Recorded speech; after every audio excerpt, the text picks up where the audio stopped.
All right, everyone. So happy Valentine's Day. Welcome back. We're done with the hearts, but I hope yours are okay. Actually, no, tomorrow's Valentine's Day. I don't know dates. I just saw all the flowers. Okay. Anyway, good job on your exams.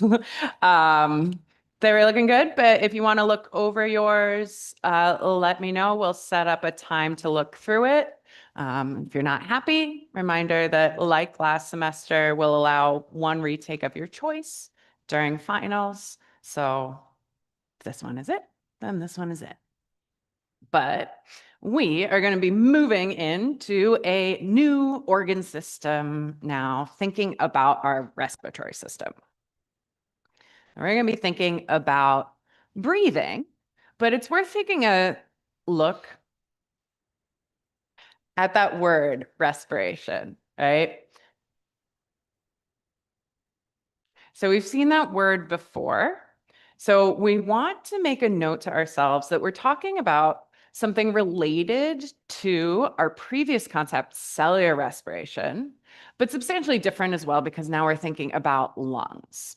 And the reason they have that same name is that respiration, like writ large, really just means the process of gas exchange.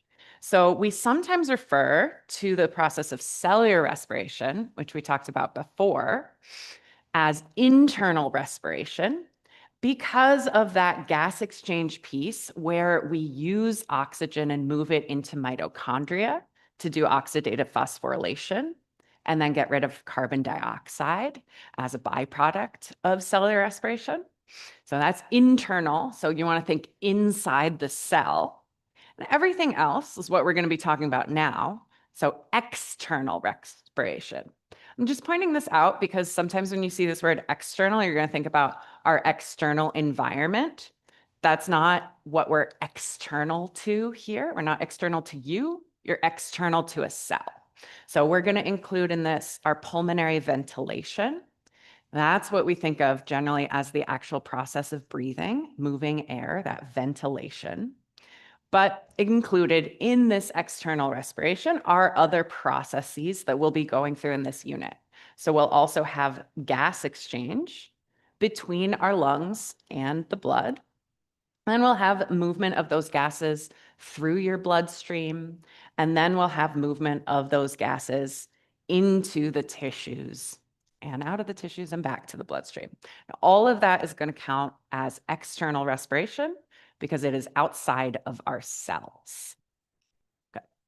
So internal, inside our cell, that's just cellular respiration.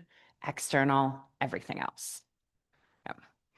So in order to understand respiration, in order to understand breathing, we're going to go through a brief look at the anatomy, which you've been seeing in lab. But what we're going to need to know for our purposes are our airways, our respiratory tract, and some of the structures of the thoracic cavity so that we can think about how we change pressures. How does air travel? What can constrict and block airflow? Okay, so we're going to start with our upper airways. So our upper airways are in your head and neck, or where you breathe through, right? So we're thinking our nasal cavity is our nose. You can breathe air through that. Oral cavity, your mouth, right? And these connect at the back, right? So nasal cavity, oral cavity, both go into components of the pharynx, right? We had a nasopharynx and oropharynx, and then we move downwards towards this split between our trachea and our esophagus. Okay. So if we're following the air next, we'll be going down through your larynx, ultimately into the trachea and the lungs. And then we're going to see a lot of branching. Okay. So for our purposes of physiology, we want to be able to distinguish our conducting zone from our respiratory zone. Okay. And the difference here is going to be, are we conducting, are we moving air? Is that the main purpose of this passageway? Or are we actually doing this respiration, this gas exchange? So that's going to be our respiratory zone once we see gases actually moving across membranes. Okay. So I want you to take a look at the table you have on your next page or predict based on our explanation here. What parts of our respiratory zone are going to have cartilage in them. Right? So we've seen cartilage in the lab, but you might not have paid attention to it too much. Cartilage is going to be stiff. It's going to keep passageways open. It's going to be kind of thick. So we want to think about where we will see that.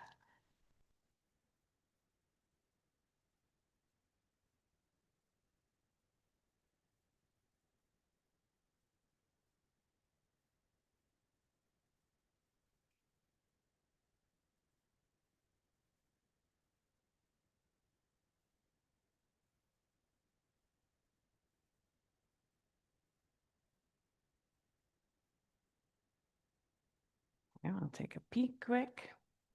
Okay, cool. So we mostly got conducting zone. Great.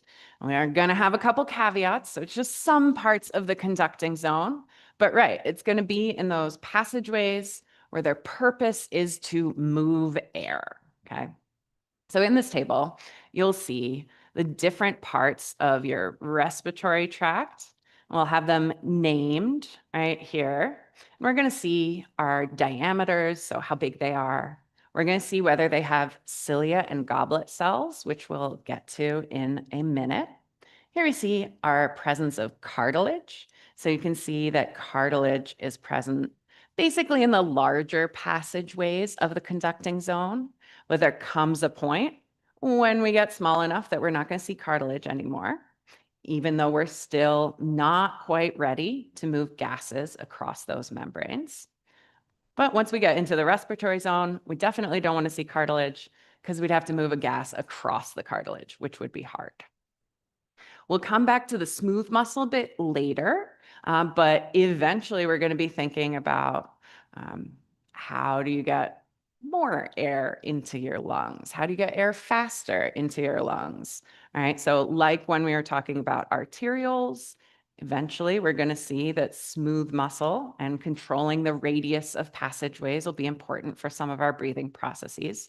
So that's why we see that over here on the right in this table as well. Okay. So in that conducting zone, we're going to start from the top. So you've breathed in through your upper airways, right? So nose, mouth, they went into the pharynx. And then we hit that spot where we're either going to send air into our larynx or we would go on into the digestive tract instead of the respiratory tract and go posteriorly into the esophagus. All right, so that's where we're starting our list here. Okay, with the larynx. So that's your voice box, basically. So you can feel the thyroid cartilage that kind of frames it if you feel for your Adam's apple in your neck, right? That's framing your larynx. So our air is going to go down through our larynx, traveling between various cartilages. Sorry, I don't know what's wrong with my tongue today. We got our glottis, which is going to be our opening to the larynx. So we'll have to pass through the glottis, which means our epiglottis that you'll see in lab will have to be lifted, right? So our epiglottis is basically a flap. It's good that you can close your larynx because you don't want to, when you're chewing food and swallowing food, end up with chunks of food in your respiratory tract, blocking your larynx. Right, so we're passing through the opening when that flap is up. And then we're going to progress down into the trachea when we see a lot of C-shaped cartilages, right? So the cartilage in your larynx would be stuff that we name like our thyroid cartilage and our cricoid cartilage.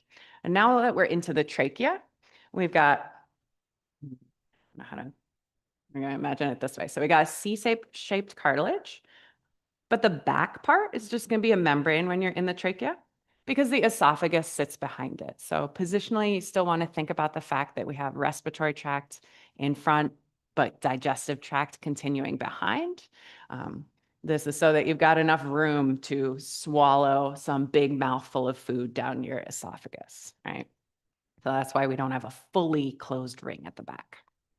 So we're going down into our trachea. It's about 2.5 centimeters in diameter across. We got about 10 centimeters before we hit our carina. So the split between right and left bronchi. Okay. So we send a main bronchus, one to the right lung, one to the left lung, and then we continue to split. Okay. So past these primary bronchi, we can see we have secondary bronchi. So those secondary bronchi are going to go to each of the lobes of the lung. So you have different numbers of lobes on the left, just 2 because we're taking up some space with the heart, and then 3 on the right side. We don't have a heart in the way. So that's how many secondary bronchi you would have in each of those lungs as well. And we're going to keep splitting. So tertiary bronchi are going to go to the various segments within those lobes. Your lungs do technically have segments. We just can't see the divisions in our labs. So tertiary bronchi. Then we get into smaller and smaller bronchi before we hit our bronchioles. So our bronchioles are going to be less than 1 millimeter across, so less than 1 millimeter in diameter. And we'll notice that this is the point at which we have lost the cartilage. So we're too small for cartilage at this point. We just haven't started doing our gas exchange yet. And we're going to keep getting smaller into our terminal bronchioles before we hit our respiratory zone. Okay. So let's think about the function of that conducting zone, right? So its big purpose is to move the air, right? So it's an air passageway. And if you're holding air in that conducting zone, which you pretty much are all the time, right? If you think about just standing or sitting there with your mouth open, right? Even though you're not breathing, there's still air in your mouth, right? There's still air in your trachea. There's still air in your larynx. It's just not moving. So we're going to have about 150 milliliters of air in our conducting zone at all times that's not participating in gas exchange because it hasn't hit the respiratory zone. So we're going to think of this as dead space or dead air. And we'll come back to that concept a lot later on, kind of at the end of this unit when we think about exactly how would we calculate how much oxygen are you getting in per breath. But for now, we're just thinking about this as dead space in those conducting zone passageways. So one helpful thing about your conducting zone, other than we need a tube to get to the lungs, is that as air is passing through your neck and down towards the lungs and even into that branching, we're going to be warming it up to body temperature, right? I don't know if you've all had this experience, but I'm not from Minnesota. And when I moved to Duluth, I got really worried in the winter because when it gets really cold, I'd step out of the building and I'd immediately start coughing and feeling like I was dying, right? So that means my conducting zone was not necessarily doing a great job here, right? It should be warming that air to body temperature so that the rest of your respiratory system doesn't have to deal with those super cold temperatures, can function in a normal physiological range. We'll also be humidifying the air as we move through the conducting zone. So the whole respiratory tract is like a little bit moist, right? And we like that. We want slightly humid air by the time it hits your lungs. It's going to be nice and comfy and hopefully not irritate those tissues when it gets to the respiratory zone. So if we look at the inside layer of the conducting zone, so imagine we're looking at like the trachea here. Okay. We also have some special types of cells that sort of assist the immune system and are helping kind of protect your lungs from getting chunks of stuff in them and also from getting pathogens in there. So here we're taking a cross section of that epithelium lining our conducting zone, and we're zooming in on some of these cells.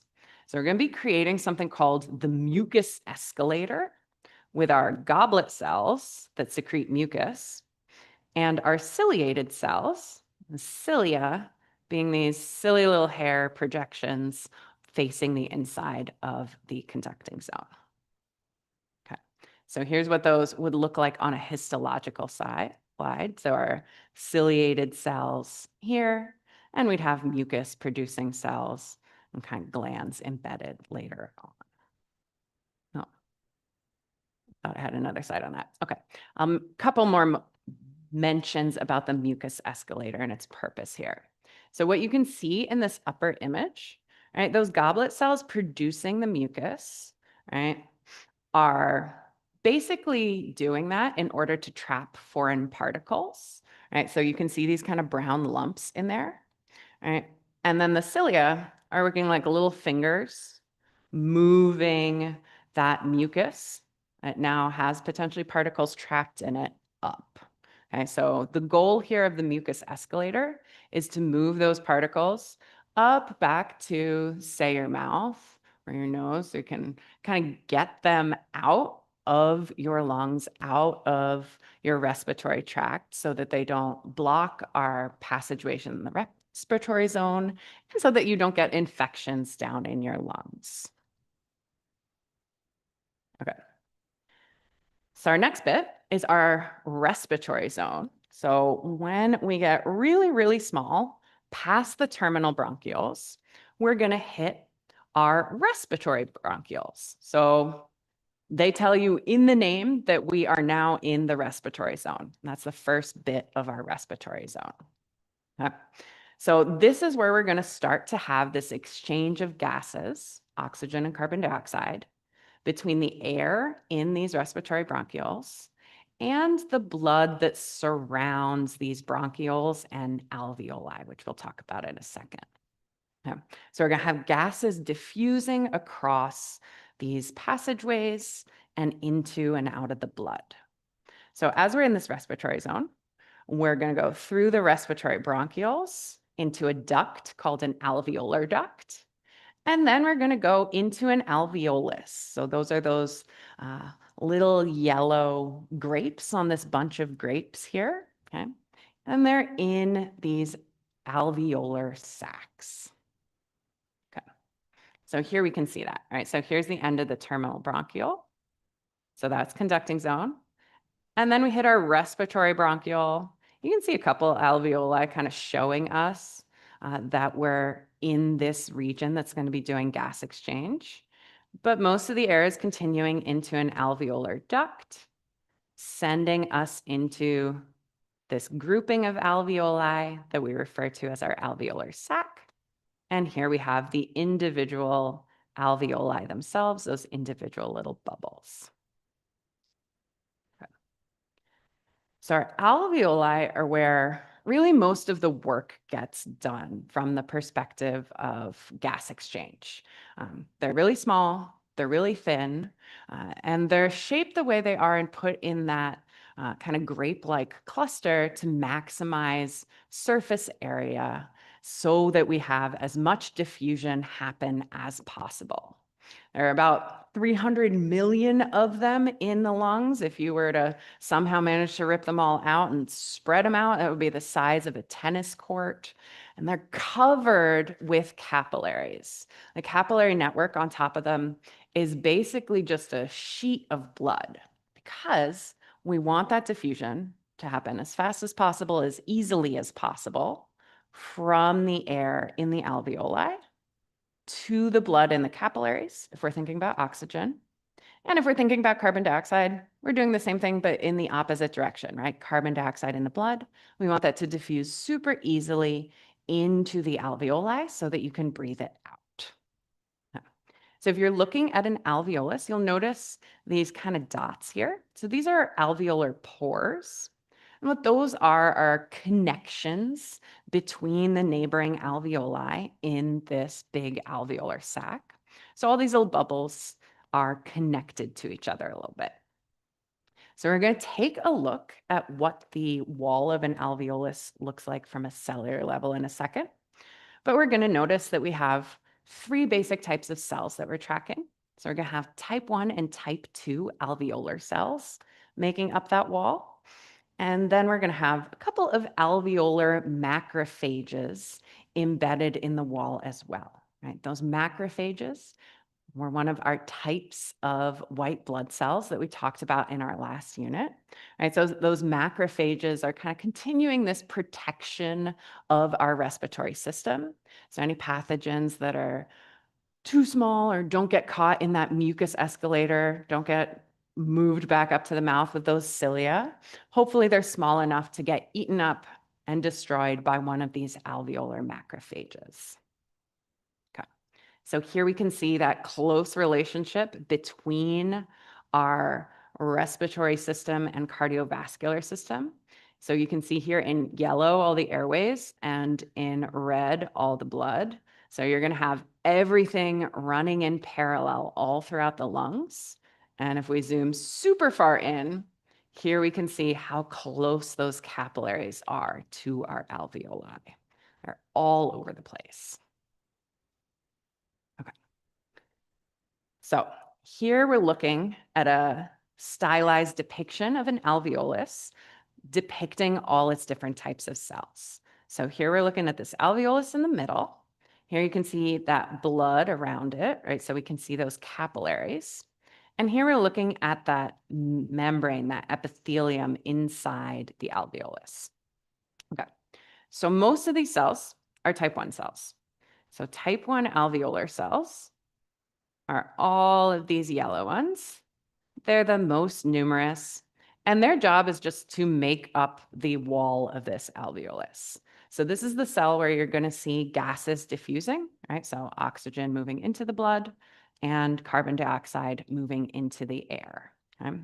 So type 1, most prevalent, does the main job of the alveoli. The type 2 cells are also important. We'll talk about surfactant again a little later, but this helps alveoli kind of like not collapse. It's super important in infants especially, but there aren't too many type 2 cells.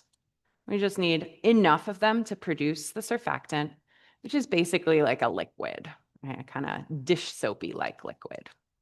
So here we see the type 2 cells in green here. So a couple of type 2 cells making surfactant.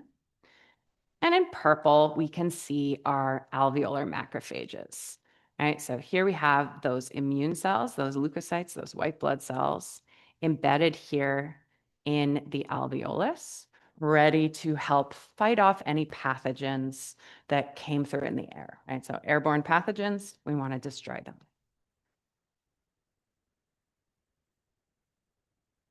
Okay. So since we're tracking gas exchange when we track respiration, we want to think about all of this kind of from the perspective of a molecule of oxygen moving towards the blood or a molecule of carbon dioxide moving towards the air, right? So if you're thinking about it from the perspective of one of those molecules, we can think about what layers we're going to have to cross to get to where we're going, right? So when we're thinking about the epithelium of the respiratory zone, that's what we're focusing on, right? So we've got our epithelial layer made up of those type 1 alveolar cells that we'd have to cross. All right. So we're going to have to diffuse across this. Let's just do all of this from the perspective of oxygen. We'll talk about carbon dioxide later on. It's just going to be the opposite though. All right. So we're going to cross our type 1 alveolar cell, that epithelial layer of the alveolus. Then we have a slight little layer here, a basement membrane, gluing that to our capillary, right? So this isn't even a cell, right? This is just that kind of connection there. And then we're going to go across our endothelial cell, lining that capillary. So a reminder that our capillaries are super thin as well. So here's that one cell layer of the capillary. Yeah. So just these 3 parts, 2 cells, and the glue between them, okay? So that's our barrier for diffusion is how we think of it, right? Barrier meaning just what do we have to cross? It's only 0.2 microns thick, so this is pretty easy, and we've maximized our surface area with all these alveoli in their clusters. So hopefully we've got lots of surface area for that oxygen to bump into a type 1 alveolar cell and start making its way diffusing across. Okay. So here we see a picture of those alveoli for real, right? So can't exactly see all those type 1, type 2 cells in this image, but you can see how much air you have in the tissue of the lungs. So see how it looks kind of like you're zooming in on a kitchen sponge or something. That's why the lungs, when you poke them in lab, have that spongy texture that feels different than other tissues you've touched in lab. It is a sponge, basically, right? So lots and lots of surface area, lots and lots of little bubbles. Okay. So our conducting zone, bringing air into our lungs, splitting and splitting and splitting. Our respiratory zone is where we have our gas exchange, primarily happening in the alveoli.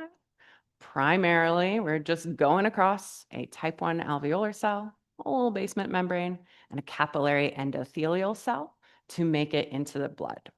So that's the view of our respiratory system so far from the perspective of our gases. But as we talk about how we manage to move the air, so how we do pulmonary ventilation, we're also going to want to know about some of the structures that are surrounding the lungs, right? So we're thinking about the thorax and the thoracic cavity, so that hollow part in your chest. So your chest wall is airtight. It's going to protect the lungs with the rib cage, right? So we've got our skeleton supporting our thoracic cavity, right, and giving it its shape. So ribs and the sternum in front with its three parts, right? The manubrium, the body, and that xiphoid process that you talked about in A&P 1. And then all attached to vertebrae at the back. So we got our thoracic vertebrae at the back. So we're a real barrel. And then we have muscles that are going to assist in physically moving the air. So the ventilation piece of our respiratory system. And the ones we'll primarily want to pay attention to are our intercostal muscles, the internal and external ones particularly. And those are the ones that will be more easy to see in lab. And then the diaphragm, which you'll also see as a big flat sheet covering the inferior aspect of the thoracic cavity. So at the bottom of the thorax, separating us from the abdomen. And it's primarily the movement of the diaphragm that lets us breathe in and out. So changing the pressures in our thorax to either pull air in or force it out. We'll be talking about those pressures in like 1 second. Okay. The other things that you might notice as we're looking at the lungs and as we're looking at the thoracic cavity is that we've got like, it almost looks like cellophane, right? Or surrounding the lungs. So we're going to have this membrane that lines the surface of the lungs and then loops around and lines the chest wall too. The reason it's like that, and the reason you have that difference between parietal and visceral pleura in the lab, is we started with a bubble. So think about starting as like a balloon or a plastic bag. And from an embryology perspective, your lung grew from the center of the chest and punched into it, right? So that's why you have pleura on the surface of the lung, continuous and airtight, surrounding the inner surface of the thoracic cavity as well. Okay. So that's our pleural sac around each lung, is that original space that was our bubble that our lung punched into. But now that we've got a big lung in there, this is mostly a theoretical space, right? In your chest, you shouldn't have a huge amount of dead space that's not occupied by a lung. So all we're going to be left with is a little intrapleural space that has a little bit of fluid in it. So 15 milliliters, but all spread out through this whole space in your thoracic cavity.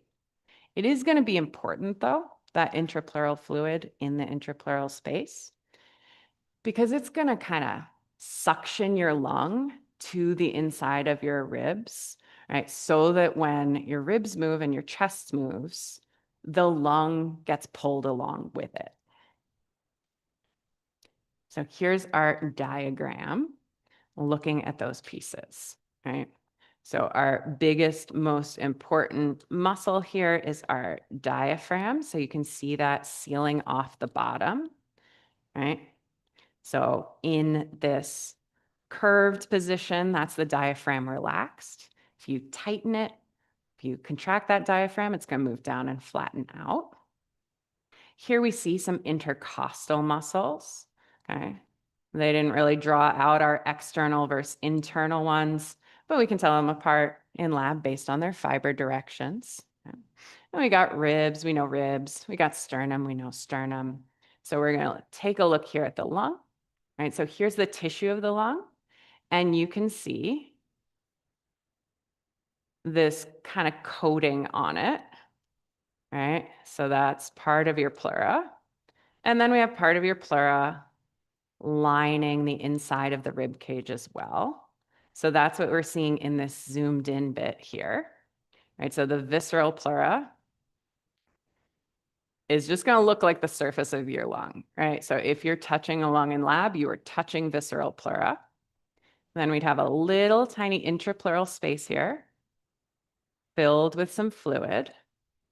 And then we have our parietal pleura.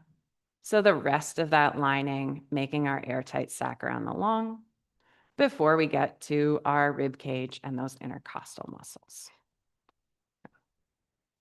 So those are the basic pieces of the anatomy that you want to remember as we talk about this next part, which are our forces for pulmonary ventilation. So we're going to move immediately into thinking about how do we actually move the air? Why do we move the air? Okay. So let's begin by kind of comparing this to what we already know about our cardiovascular system and the blood. Okay. So if you're trying to move air in and out of the lungs, so that's our ventilation, what do you think we're going to be paying attention to as our driver for that movement of air?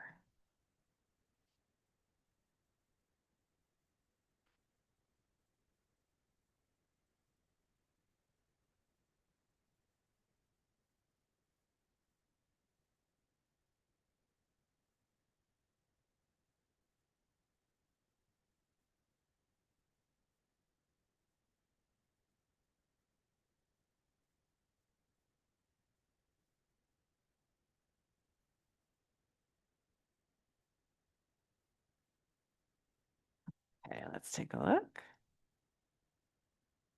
Okay. I know why we said this. So great job. It is a pressure difference, right? So for sure, pressure difference, right? We talked about this pressure difference that we create between the thorax and abdomen before when we were talking about how we're moving blood in the veins, right? So that was our respiratory pump for moving blood back up to the heart. But now that we're trying to move air, right? We're not trying to just move air between your thorax and abdomen, right? Breathing, ventilation isn't happening between like your stomach and your lungs. We want to be moving air from the thorax to the external environment, right? So to the air in this room and back. So that's where we're going to need to create our pressure difference now to drive our flow, right? So we're going to need to create a pressure difference between the thorax and the outside world. All right. So we refer to the force of this as basically bulk flow. So we're thinking about pulmonary ventilation, we're thinking about moving air. Bulk flow is going to be happening really based on that same formula, that same equation that we saw before, right? Air movement is still following our flow rule of to get flow, we're going to need a pressure difference, right? Just now that pressure difference is between your thorax and the air in this room. And we're going to divide it by a resistance eventually, okay? So same thing, bulk flow, following those same rules ultimately. So we're thinking about this pressure gradient, this difference in pressure as our driver. So when we talked about the cardiovascular system, that was our heart, right? Creating that pressure difference. Your lungs aren't really muscular, so your lungs themselves aren't going to act as a pump.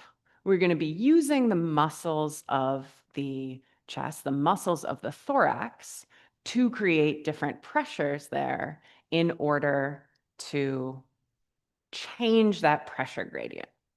Okay. And we're going to need to be able to create a pressure gradient each way, right? So you're now not just trying to always push, right? We were always kind of trying to push when we were thinking about blood. Now we need to create sometimes a push, sometimes a pull, right? So by changing our pressures in the thorax, we're going to be able to push air out, creating a pressure gradient between the thorax and the external environment, where we have a high pressure in the lungs and a low pressure outside. But we also need to be able to create a pull. So we need to be able to create basically a vacuum, a low pressure in the lungs that pulls air from the environment to this extra low pressure in the lung in order to suck air in. Okay. So those are inspiration and expiration, are those two pieces of pulmonary ventilation, right? Air going in and air going out, right?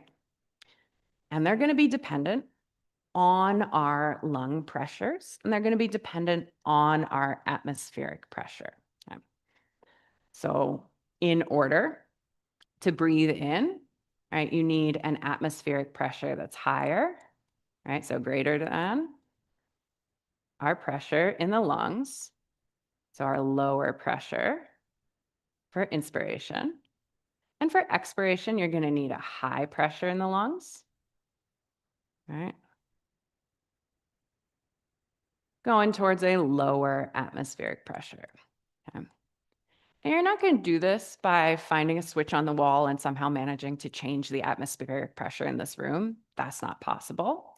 So all we're going to be doing is changing the pressure in the lungs, either below our atmospheric pressure or jacking it up above our atmospheric pressure. That atmospheric pressure is going to stay steady. We'll talk about that in a second too. Okay. So we're going to breathe in, we're going to breathe out, inspiration and expiration. We're also going to have a period of time where you can kind of sit around not breathing in or out, kind of in between breaths.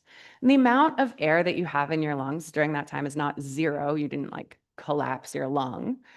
So between breaths, we're going to refer to that air as our functional residual capacity, okay? So our like functional extra air in our lungs between breaths. Functional residual capacity will sometimes be abbreviated FRC. We'll talk a lot about lung volumes and lung capacities in a future lecture.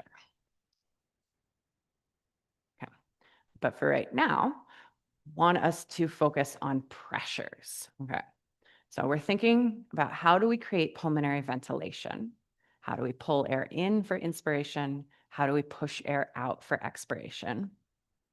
So we're going to have to be thinking about what is our atmospheric pressure? So PATM here is going to be the pressure in the air in the room around us, or the pressure in the air out on the science lawn. Realistically, not going to vary a ton. We're at the same altitude in all these places. So this is going to be pretty stable, our atmospheric pressure. You don't control this. What we do control a little bit is our pressure inside the alveoli, right? So inside each of those little bubbles, right, we had our alveolar duct coming in and our alveolar sac made up of a bunch of alveoli, right? So we are going to be able to adjust our pressure inside an alveolus, okay? And when we think about what counts as our lung pressure, this is really going to be the important one, right? So the main one to focus on when we're thinking about ventilation and the direction of the air, either in or out, it's going to be that PALV, that pressure of the air in the alveoli. But we do have some other pressures you pay attention to in other situations and that are important for the overall function of the lung. So we're also going to have a pressure inside the pleural sac. So in that tiny space that has some fluid in it between the pleura on the lungs, that visceral pleura, and the parietal pleura lining the chest wall, right? There's going to be a little pressure there, okay? And we'll pay attention a little bit to our pressure difference, we could say, between that alveolar pressure and that intrapleural pressure, right? So we're subtracting the intrapleural pressure from the alveolar pressure. So that's just taking a difference. We refer to this as the distending pressure across the lung. So this is the pressure for the lung to change shape. That's really what we mean by distending. So that transpulmonary pressure is the pressure that's going to make your lungs bigger or smaller, basically. So the pressure that's going to allow those lungs to kind of travel with the rib cage as it moves. Okay. So our atmospheric pressure is about 760 millimeters of mercury at sea level, working in those same units that we've been working in with the cardiovascular system. It decreases a bit as you go up and up and up. So if you were on top of a mountain, your atmospheric pressure would be a little different, right? So that's why you might feel the air like feeling thin. Some of that might be feeling pressure. Some of it is going to be feeling oxygen, as we'll talk about later on as well. And that pressure gets bigger underwater. So you can feel the pressure if you dive down to the bottom of a really deep pool, right? So the pressure around you would increase down there, right? Or if you were to take like a submarine, right? You'd need to be adjusting the pressure in the submarine or that pressure gets really, really high, okay? Now, 760 is an annoying number to compare your lung pressures to. So since what we're going to care about for ventilation is our thoracic pressure, is that alveolar pressure greater or lesser than our atmospheric pressure? We're usually going to see our lung pressures given as just relative to that atmospheric pressure. And this is also helpful because that means that if you're not at 760 exactly because you are on top of a mountain or you are deep underwater, right? You're still going to be able to look at those relative pressures to figure out, okay, are we going to breathe in or are we going to breathe out? So we're going to set that atmospheric pressure to 0 and subtract 760 away from all of our other pressures, usually. Right. So the main pressure that we're going to be thinking about is this one, the alveolar pressure, because this is the one that we compare to that atmospheric pressure to figure out, are we breathing in? Are we breathing out, right? Do we have enough pressure to ventilate our lungs? Do we have enough pressure to move the air, right? So this is usually going to be given relative to the atmospheric pressure because all we want to know is it bigger than the atmospheric pressure or is it smaller than the atmospheric pressure? Okay. So that's going to be changing as you breathe in and out. So as our phases of respiration vary, as you move your diaphragm and other muscles, you're going to be changing that alveolar pressure. So you can make it really small or you can make it really big, okay? So in order to have a pressure gradient that moves air in, you need to drop it down low. So anytime you see a negative alveolar pressure, right, because we're setting this relative to our atmospheric pressure, right, we're subtracting 760 away. If you get a relative pressure and it's negative, that means you're breathing in, right? That's going to pull air in. That's our vacuum. If you see a positive alveolar pressure, right, that means it's higher than our atmospheric pressure, right? You subtracted 760 away from a bigger number, right? So those positive alveolar pressures mean that our high-low gradient is going to push air from the alveoli out to the atmosphere, okay? So it's the gradient between that alveolar pressure and the atmospheric pressure that drives our ventilation, so that actively moves the air. Okay, so we're going to do a couple practice questions on comparing those atmospheric and alveolar pressures, both in relative and absolute terms. So please join us so that we can go over this. And I'm hammering this home because I know everybody can compare which number is bigger than another number, but by the time it gets to the exam, Some people are a little overwhelmed and don't know what pressures to focus on. Promise you, it is pretty easy. All you have to do is look at that alveolar pressure and know whether it's higher or lower than the atmosphere to figure out, is this inspiration or expiration? So we're looking at just those two before we think about any of the rest of them.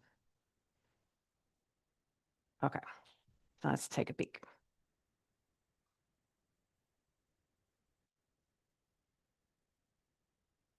All right, so we're going to start with absolute pressures. So an absolute pressure in our alveolus is 764, and our atmospheric pressure is going to be our normal 760 at sea level.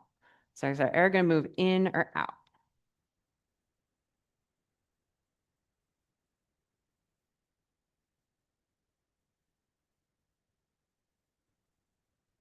Great. Yeah, out, right? So we have a high number in the alveolus. So that's pushing air out towards that lower number in the atmosphere. Okay. So that's all we're doing when we are figuring out this inspiration, expiration, entering and exiting piece. Let's try another one, still in absolute pressures.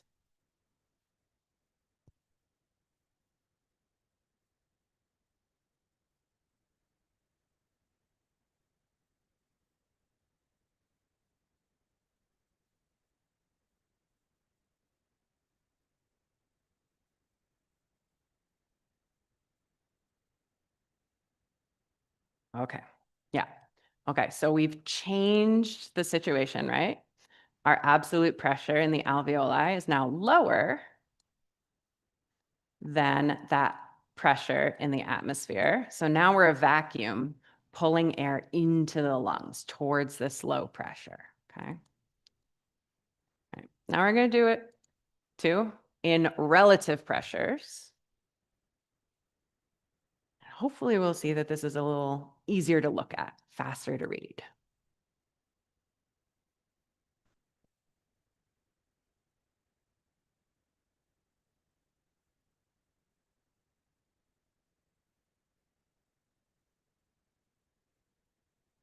Okay, yeah.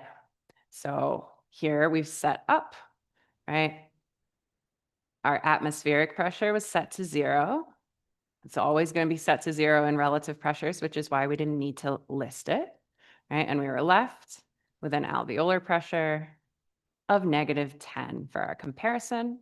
So we can hopefully see that -10 is less than 0. So air is going to move towards that low pressure in the lung.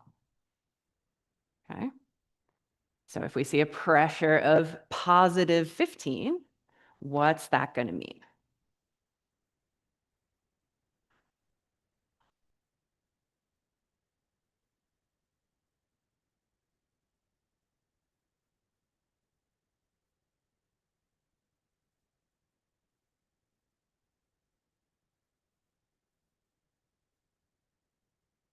Okay.